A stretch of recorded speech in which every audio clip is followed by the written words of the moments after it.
ఈ బిల్లుపై గౌరవనీయులు మన ముఖ్యమంత్రి గారు కూడా మాట్లాడతారు.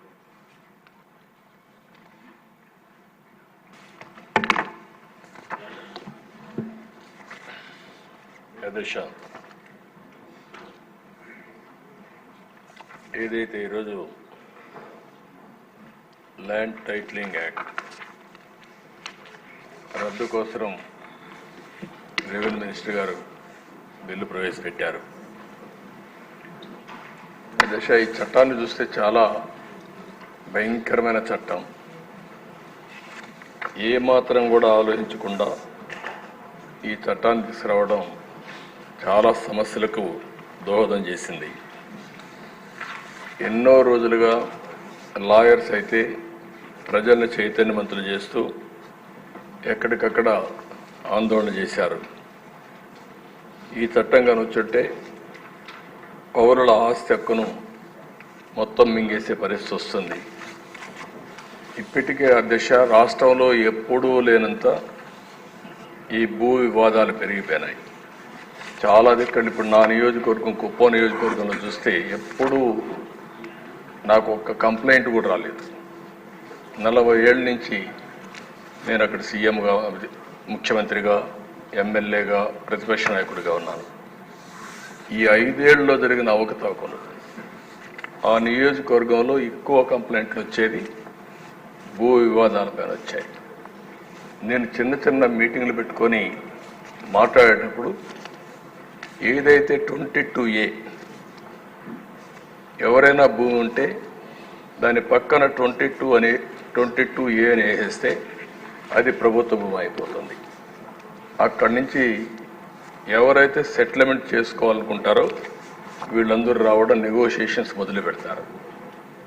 లేకపోతే ఇది గవర్నమెంట్ భూమి అవుతుంది. మనం కానీ ఒప్పుకుంటే, వాళ్ళు ఒప్పుకుంటే దాన్ని ఆటోమేటిక్గా మళ్ళీ ప్రైవేట్ భూమి కింద 22A తీసేసి మళ్ళా ప్రైవేట్ భూమి కింద సెటిల్మెంట్ చేసుకునే పరిస్థితికి వచ్చారు. అధ్యక్ష టెక్నాలజీ కూడా చాలా ప్రమాదం. నేరస్తుల దగ్గర టెక్నాలజీ ఉంటే మొత్తం మార్చేయడం, రికార్డులు మార్చడం చాలా ఈజీగా అయిపోయే పరిస్థితి వస్తుంది. ఇప్పుడు దానికి తోడు మీరు చూస్తే అధ్యక్ష ఇటీవల కాలంలో ఇవన్నీ కూడా సెంటిమెంట్స్ ఉంటాయి. భూమి అనేది తరతరాలుగా వారసత్వ ప్రకారం వస్తుంది. మా తాత, మా ముత్తాత ఇచ్చిన భూములు ఇప్పుడు కూడా మాకు వస్తూ ఉంటాయి ఆ కుటుంబానికి. అలాంటి భూమిలో పట్టాదారు పాస్ పుస్తకాలు ఇవ్వడం ఆనవాయితీగా పెట్టుకుంటాం. రాజముద్ర వేస్తాం, అంటే ప్రభుత్వ ముద్ర వేసిస్తాం. అలాంటిది ముఖ్యమంత్రి ఫోటో వేసుకొని పట్టాదారు పాస్ పుస్తకాలు ఇవ్వడం అంటే సెంటిమెంట్స్తో ఆడుకోవడం. ఇది ఎక్కడ చూడలేదు అధ్యక్ష, ఎవ్వరూ చేయలేదు ఇంతవరకు కూడా. అలాంటివి చేశారు. అప్పటికే ప్రజల్లో చాలా కోపం ఉంది, ఆవేదన ఉంది, ఆవేశం ఉంది. ఏమీ చేయలేని పరిస్థితిలో ఉన్నారు. అయితే ఇటీవల భూ సర్వే కూడా అన్నారు. ఈ భూ సర్వే కూడా అధ్యక్ష మొత్తం సెటిల్మెంట్ చేస్తామనే ఉద్దేశంతో చేసి డబ్బులైతే ఖర్చు పెట్టి ఎక్కడికక్కడ వివాదాలు పెంచారు, కానీ ఎక్కడా వివాదాలు తగ్గించే పరిస్థితి లేదు. దాని పేరు కూడా నేను చాలా స్పష్టంగా చెప్పాను. హోల్డ్ చేశాం, స్టే చేశాం. ఇవన్నీ క్షుణ్ణంగా స్టడీ చేసిన తర్వాతనే చేస్తామని చాలా స్పష్టంగా హామీ ఇచ్చాం. అధ్యక్ష ఈ చట్టం వల్ల పౌరుల ఆస్తి మొత్తం లాగేసే పరిస్థితి వస్తుంది. అంటే ఇంకా రాను ఇందులో మీరు చూస్తే అధ్యక్ష వెరీ ఇంట్రెస్టింగ్. నేను అన్ని మీటింగుల్లో మాట్లాడాను. కనీసం ఒక్క మాట మేము ఇది చెయ్యము, ఇది ఉద్దేశం లేదని ఒక్క మాట చెప్పలేదు.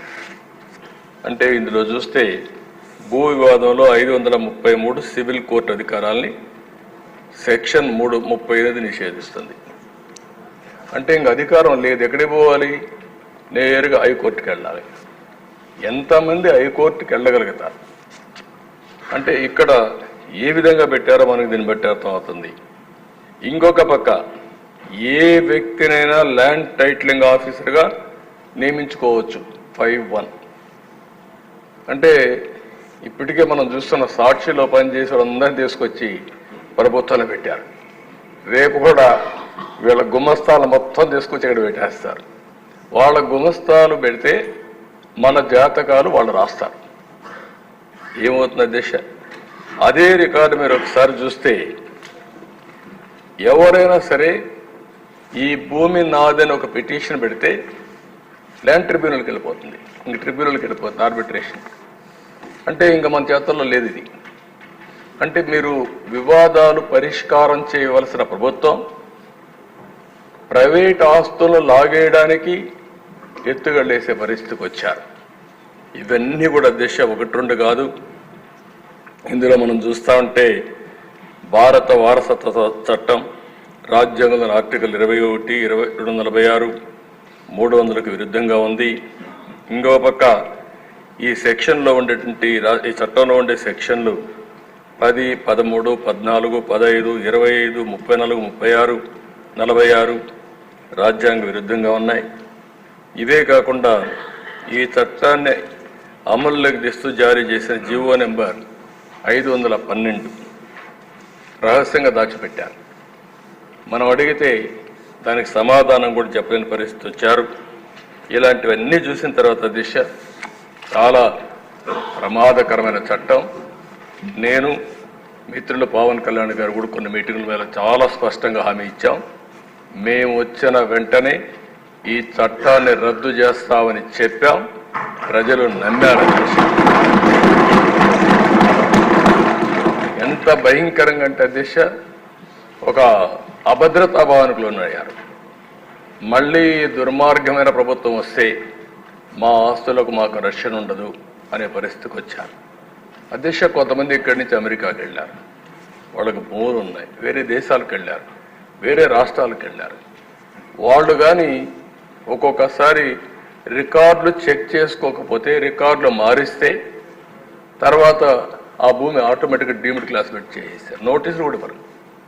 ఇలాంటి చాలా ఉన్నాయి అధ్యక్ష. ఏది ఏమైనా మేము చెప్పిన తర్వాత చాలా స్పష్టంగా హామీ ఇచ్చాం.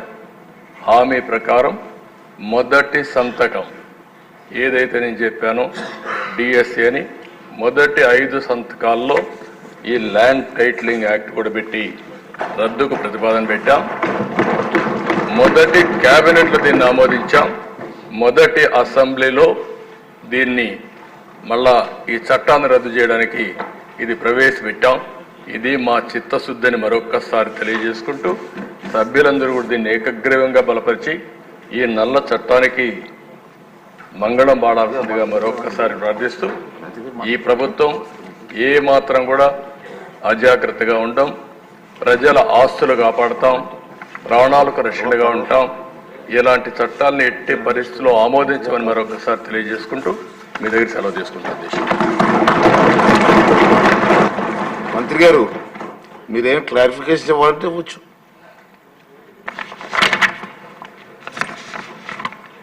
అందరూ కూడా ఏకగ్రీవం హర్షించారు అధ్యక్ష. ఎందుకంటే రిపీల్మెంట్ అనేది, ఈ యాక్ట్ ఒక రిపీల్మెంట్ ఎంత అవసరమో